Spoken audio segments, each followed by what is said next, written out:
ನಮಗೆ ಕಾಣುವ ಜಗತ್ತಿನಲ್ಲಿ ನಿತ್ಯ ಬೆಳಕಿನ ಸ್ವರೂಪ ಅಂದರೆ ಯಾವುದು? ಸೂರ್ಯ. ಅದನ್ನೇನು ಯಾರು ಹಚ್ಚಬೇಕು ಅಂತಿಲ್ಲ, ಕಟ್ಟಿಗೆ ತರಬೇಕು ಅಂತಿಲ್ಲ, ತುಪ್ಪ ಹಾಕಬೇಕು ಅಂತಿಲ್ಲ. ಆದರೂ ಉರಿತಾ ಇದ್ದಾನಲ್ಲ, ಅದೇ ರೀತಿ ಲಕ್ಷ್ಮೀನಾರಾಯಣರು ಒಟ್ಟಿಗಿದ್ದಾರೆ. ಒಂದು ರೀತಿಯಲ್ಲಿ ಹೇಳೋದಾದರೆ, ನಮ್ಮ ಕಣ್ಣುಗಳು ಹೇಗಿವೆ ಅಂದರೆ, ಒಂದು ಕಣ್ಣಿನಿಂದ ಬಹಳ ಹೊತ್ತು ನೋಡಲಿಕ್ಕೆ ಆಗೋದಿಲ್ಲ. ಎರಡೂ ಒಟ್ಟಿಗೆ ನೋಡಿದರೆ ಪೂರ್ತಿ ವಸ್ತು ಅದರ ಜ್ಞಾನ ಬರುತ್ತೆ ನಮಗೆ. ಆ ರೀತಿ ಲಕ್ಷ್ಮೀನಾರಾಯಣರು ಇಬ್ಬರು ಒಟ್ಟೊಟ್ಟಿಗೇನೆ ಅನಯೈವ ಜಗತ್ಸರ್ವಂ. ಇದು ಕೆಲವು ಪುಸ್ತಕದಲ್ಲಿ ಬೇರೆ ರೀತಿ ಶ್ಲೋಕ ಇದೆ, ಕೆಲವು ಪುಸ್ತಕದಲ್ಲಿ ಬೇರೆ ಪದಗಳಿವೆ. ಆದರೂ ಎರಡೂ ಕೂಡ ಒಂದು ವಿಶೇಷವಾದ ಅರ್ಥವನ್ನು ಹೇಳ್ತವೆ.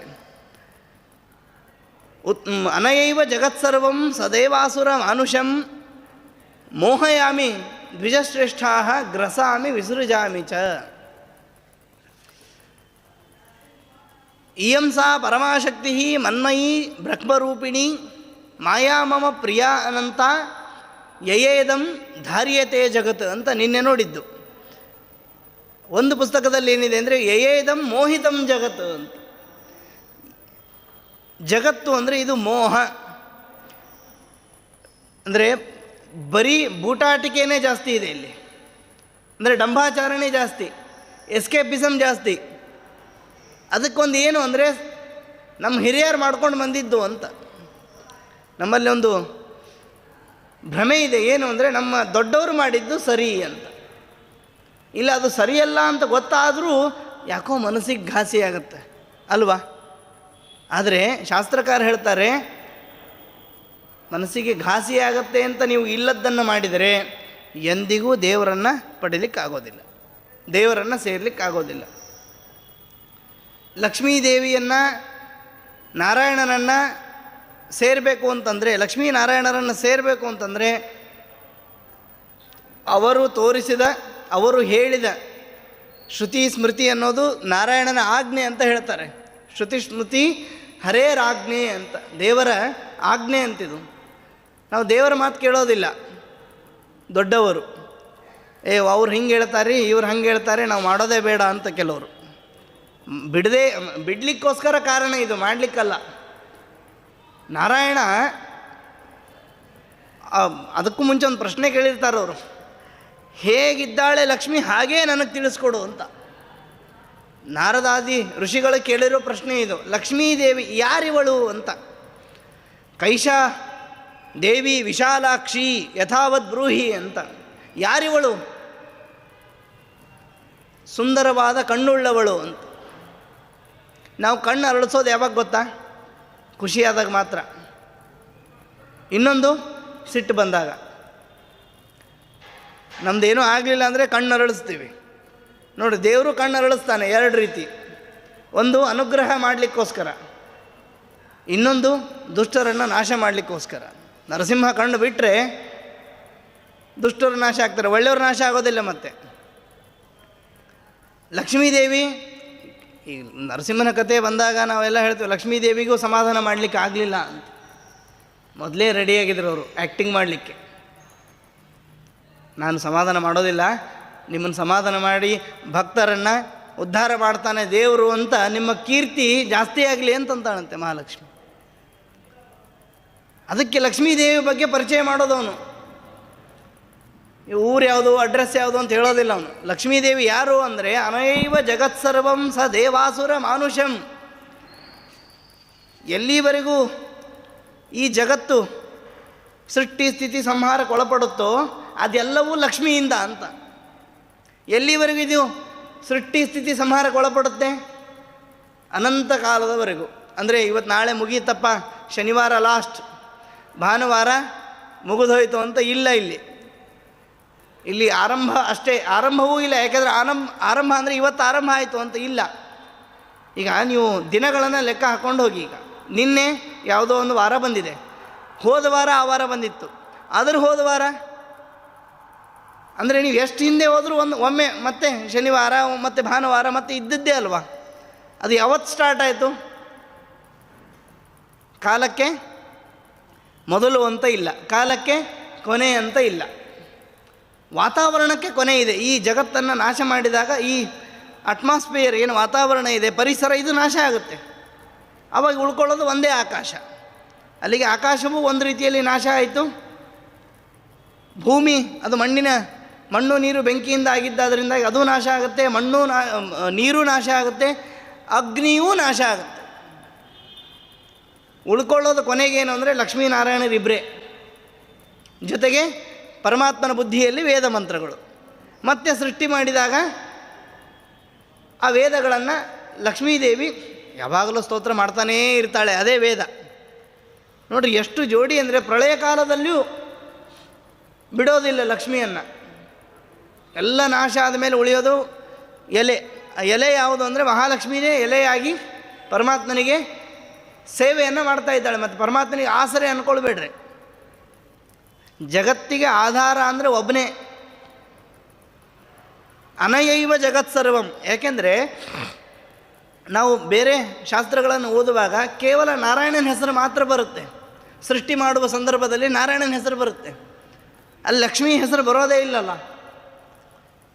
ಅದಕ್ಕೆ ಏನು ಮಾಡಬೇಕು ಅಂದರೆ, ನೀವು ಯಾವ ಶಬ್ದವನ್ನು ಹೇಳ್ತಾ ಇದ್ದೀರಲ್ಲ ಆ ಶಬ್ದವನ್ನೇ ಲಕ್ಷ್ಮಿಗೂ ಹೇಳಬೇಕಷ್ಟೇ, ಬೇರೆ ಉಪಾಯ ಇಲ್ಲ. ಲಕ್ಷ್ಮೀದೇವಿಯನ್ನು ಬಿಟ್ಟು ಸೃಷ್ಟಿಯೇ ಮಾಡೋದಿಲ್ಲ ದೇವರು. ಜನ್ಮಾದ್ಯಸ್ಯ ಯತಃ ಅಂತ ನಾವು ಭಾಗವತದಲ್ಲಿ ಕೇಳಿದ ಹಾಗೆ ಲಕ್ಷ್ಮೀದೇವಿ ಸೃಷ್ಟಿ ಕಾರ್ಯದಲ್ಲಿ ದೊಡ್ಡ ಕೆಲಸವನ್ನು ಮಾಡಿದ್ದಾಳೆ.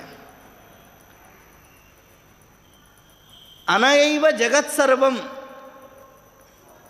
ಒಮ್ಮೆ ನಮಗೆ ಯಾಕೆ ಈ ಮಾತನ್ನು ಹೇಳ್ತಾ ಇದ್ದಾನೆ ಗೊತ್ತಾ? ಇದು ನಾರಾಯಣನ ಮಾತಿದು, ಅವರ ಪತ್ನಿಯನ್ನು ಪರಿಚಯ ಮಾಡೋದು ಇದು. ಸೃಷ್ಟಿಕರ್ತ ಯಾರು ಅಂದರೆ ತಲೆಗೆ ಯಾರ ಹೆಸರು ಬರುತ್ತೆ ನಮಗೆ? ಯಾರಪ್ಪ ಸೃಷ್ಟಿ ಮಾಡಿದವನು ಅಂದರೆ ಚತುರ್ಮುಖ ಅಂತೀವಿ ನಾವು ಅಲ್ವಾ? ನಮಗೆ ಸೃಷ್ಟಿ ಅಂದ ತಕ್ಷಣ ನೆನಪಾಗೋದೇ ಚತುರ್ಮುಖ. ಸ್ಥಿತಿ ಅಂದ ತಕ್ಷಣ ವಿಷ್ಣು, ಸಂಹಾರ ಅಂದ ತಕ್ಷಣ ರುದ್ರ ಅಂತ. ಇಲ್ಲೊಂದು ಸೂಕ್ಷ್ಮ ಇದೆ. ಇಷ್ಟೆಲ್ಲ ಹೇಳುವಾಗ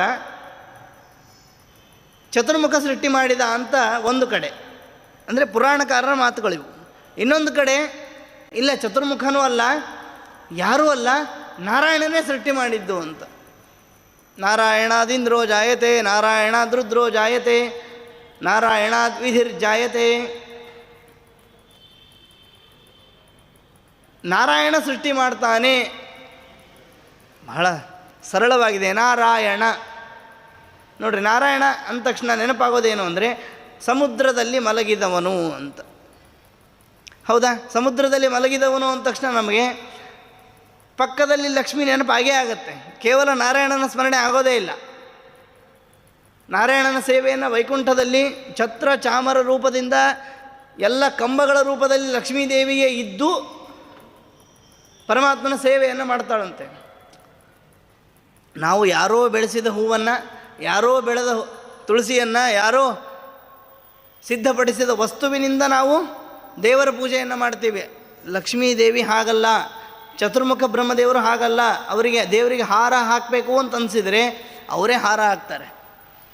ಚೈತನ್ಯ ಸ್ವರೂಪ. ಮತ್ತು ಕೌಸ್ತುಭಮಣಿ ಅದು ಚತುರ್ಮುಖನ ಪ್ರತಿನಿಧಿ. ಅದು ಲಕ್ಷ್ಮೀದೇವಿಯಂತೂ ಪೀತಾಂಬರಳಾಗಿ ಎಲ್ಲ ರೀತಿಯ ಸೇವೆಯನ್ನು ಲಕ್ಷ್ಮೀದೇವಿ ಮಾಡ್ತಾ ಇದ್ದಾಳಂತೆ. ಅನಯೈವ ಜಗತ್ಸರ್ವಂ ಸ ದೇವಾಸುರ ಮಾನುಷಂ. ಮನುಷ್ಯನಿಂದ ಹಿಡಿದುಕೊಂಡು ದೇವತೆಗಳೂ ಸಹಿತ. ದೇವತೆಗಳ ಸೃಷ್ಟಿ ಅಂದರೆ ಏನು ಗೊತ್ತಾ? ದೇವತೆಗಳ ಸೃಷ್ಟಿ ಅಂದರೆ ದೇವತೆಗಳಿಗೆ ಕೆಲಸ ಕೊಡೋದು. ಅಂದರೆ ನೀನು ಇದಕ್ಕೆ ಅಭಿಮಾನಿಯಾಗು, ನೀನು ಕರ್ಣಕ್ಕೆ, ನೀನು ನೇತ್ರಕ್ಕೆ, ನೀನು ಒಂದೊಂದು ಇಂದ್ರಿಯಕ್ಕೆ ನೀನು ಅಭಿಮಾನಿಯಾಗು ಅಂತ ಅವ್ರಿಗೆ ಕೆಲಸ ಕೊಡೋದೇ ಒಂದು ಸೃಷ್ಟಿ. ಒಬ್ಬೊಬ್ಬ ದೇವತೆ ಒಂದೊಂದು ರೀತಿಯಲ್ಲಿ ಸೃಷ್ಟನಾಗ್ತಾನೆ ಜಗತ್ತಿನಲ್ಲಿ. ಅಂದರೆ ಸೃಷ್ಟಿಯ ಆದಿಯಲ್ಲಿ ಇಂದ್ರ ಅಂತ ಒಬ್ಬ ಬಂದರೆ ಅದೇ ಇಂದ್ರ ಕೆಲವೊಮ್ಮೆ ವಾಲಿ ಆಗ್ತಾನೆ, ಕೆಲವೊಮ್ಮೆ ಅರ್ಜುನನಾಗ್ತಾನೆ. ಅದು ಮುಂದಿನ ಇಂದ್ರ ಅದೇ ಆಗಬೇಕು ಅಂತ ಇಲ್ಲ. ಆದರೆ ಪ್ರತಿ ಬಾರಿಯೂ ಇರೋರು ಯಾರು ಅಂದರೆ ಲಕ್ಷ್ಮೀನಾರಾಯಣರು, ಭಾರತೀ ಮುಖ್ಯ ಪ್ರಾಣ, ಚತುರ್ಮುಖ ಸರಸ್ವತಿ, ರುದ್ರ ಮತ್ತು ಪಾರ್ವತಿ. ಇವರು ಚೇಂಜ್ ಆಗೋದಿಲ್ಲ. ಮತ್ತು ಗರುಡ ಸುಪರ್ಣಿ ಇವರು ಚೇಂಜ್ ಆಗೋದಿಲ್ಲ. ಅಂದರೆ ಗರುಡನ ಜಾಗದಲ್ಲಿ ಇನ್ನೊಬ್ಬ ಬರಲ್ಲ ಕಲ್ಪ ಮುಗಿದ ಮೇಲೆ. ಇಲ್ಲಿ ಒಂದು ಮನ್ವಂತರದಲ್ಲಿ ಒಬ್ಬ ಇಂದ್ರ, ಅಂದರೆ 14 ಮನ್ವಂತರ, 14 ಇಂದ್ರ, 14 ಮನುಗಳು, ಹೀಗೆ ಬದಲಾಗ್ತಾರೆ. ಸೂರ್ಯ ಚಂದ್ರರು ಬದಲಾಗ್ತಾರೆ. ಆದರೆ ಬದಲಾಗದೇ ಇರುವ ನಿರಂತರವಾದ ಶಕ್ತಿ ಯಾವುದು ಅಂದರೆ ಅದು ನಾರಾಯಣ.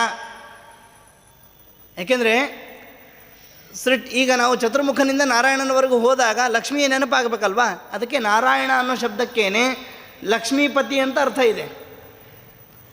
ನಾರಾಯಣ 2 ಶಬ್ದ ಇದೆ. ನಾರ ಅಂದರೆ ನಾರಿಯರಲ್ಲಿ ಶ್ರೇಷ್ಠಳಾದವಳು ಅಂತ. ನಾರಿ ಅಂದರೆ ಸ್ತ್ರೀ. ಜಗತ್ತಿನಲ್ಲಿ ಸ್ತ್ರೀ ಅಂದರೆ ಒಬ್ಬಳೇ ಲೆಕ್ಕದಲ್ಲಿ, ಉಳಿದವರೆಲ್ಲ ಅಸ್ತ್ರೀನೇ, ಒಬ್ಬಳೇ ಸ್ತ್ರೀ. ಯಾಕೆಂದರೆ ಸತತಂ ತ್ರಾಯತೆ ಇತಿ ಸ್ತ್ರೀ ಅಂತ. ಸ್ತ್ರೀ ಅನ್ನೋ ಶಬ್ದಕ್ಕೆ ಅರ್ಥ ಏನು ಅಂದರೆ ಯಾವಾಗಲೂ ರಕ್ಷಣೆ ಮಾಡ್ತಾಳೆ ಅಂತ. ಜಗತ್ತನ್ನು ರಕ್ಷಣೆ ಮಾಡೋದಕ್ಕೋಸ್ಕರ ಸ್ತ್ರೀ ಆಗಿದ್ದಾಳೆ. ಮತ್ತು ನಿತ್ಯ ಸ್ತ್ರೀನೇ. ನಾರಾಯಣ ಆದರೆ ಸ್ತ್ರೀನೋ ಪುರುಷನೋ ಅಂದರೆ ಸ್ತ್ರೀನೂ ಹೌದು ಪುರುಷನೂ ಹೌದು, ಆದರೆ ನಪುಂಸಕ ಲಿಂಗ ಅಲ್ಲ, ನಪುಂಸಕ ಅಲ್ಲ. ನಾರಾಯಣ ಸ್ತ್ರೀಯರಲ್ಲಿ ಸ್ತ್ರೀ ರೂಪದಿಂದಲೂ ಇದ್ದಾನೆ, ಪುರುಷ ರೂಪದಿಂದಲೂ ಇದ್ದಾನೆ. ಲಕ್ಷ್ಮೀದೇವಿ ಕೇವಲ ಸ್ತ್ರೀ ರೂಪದಿಂದ ಮಾತ್ರ ಇದ್ದಾಳೆ.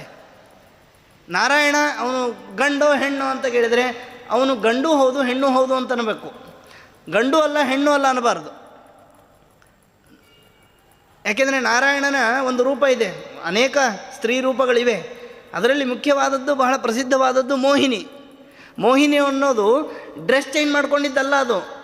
ಅಂದರೆ ನಾರಾಯಣ ಏನೋ ವಸ್ತುಗಳನ್ನು ರೆಡಿ ಮಾಡಿಕೊಂಡು ಸ್ತ್ರೀಯ ಹಾಗೆ ವೇಷ ಹಾಕ್ಕೊಂಡಿದ್ದಲ್ಲ, ಅದು ಸ್ತ್ರೀ ರೂಪವೇ. ಎಂಥ ಸ್ತ್ರೀ ಅಂದರೆ ಲಕ್ಷ್ಮೀದೇವಿ ಮತ್ತು ನಾರಾಯಣರಿಗೆ ಇಬ್ಬರು ನೋಡ್ರಿ ಸ್ತ್ರೀ ರೂಪದಲ್ಲಿದ್ದಾರೆ ಇಬ್ಬರು. ಅದು ಯಾಕೆ ಅಂದರೆ ಲಕ್ಷ್ಮೀದೇವಿ ಸ್ತ್ರೀ ಅಲ್ವಾ, ಅದೇ ರೂಪದಲ್ಲಿ ನಾರಾಯಣ ಇರ್ತಾನೆ. ನೀವು ನಾರಾಯಣನಿಗೆ ಸ್ತ್ರೀ ಅಲಂಕಾರ ಮಾಡಿದರೆ ಸಾಕ್ಷಾತ್ ಲಕ್ಷ್ಮೀದೇವಿ ಹಾಗೇ ಕಾಣಿಸ್ತಾನೆ.